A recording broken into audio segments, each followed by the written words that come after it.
Ang lahat ng nakasulat sa Biblia ay katotohanan, ngunit maraming katotohanan na hindi nakapaloob rito.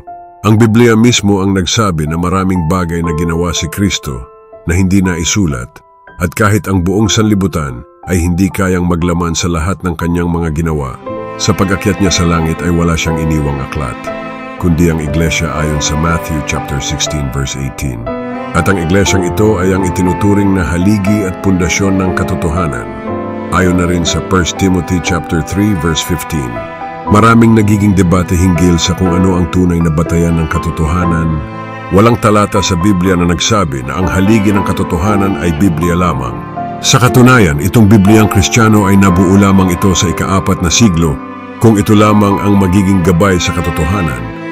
Paano na ang mga unang siglo hanggang ika-3 siglo, ang mga sinaunang Kristiyano ay nagpatuloy sa pagtuturo ng aral ni Kristo kahit hindi pa nabuo ang Biblia, dahil ang mga apostoles at kanilang mga disipulo ay hindi kailanman nakahawak ng Kristiyanong Biblia.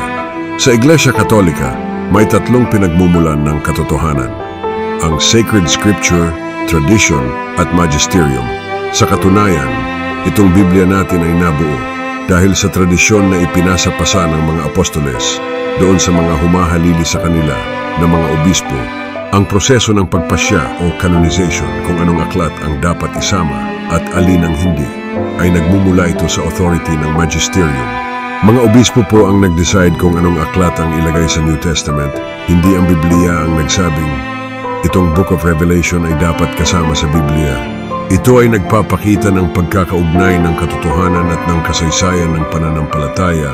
Ang pagkakaalam sa ganitong kasaysayan ay mahalaga upang maunawaan ang tunay na konteksto sa Biblia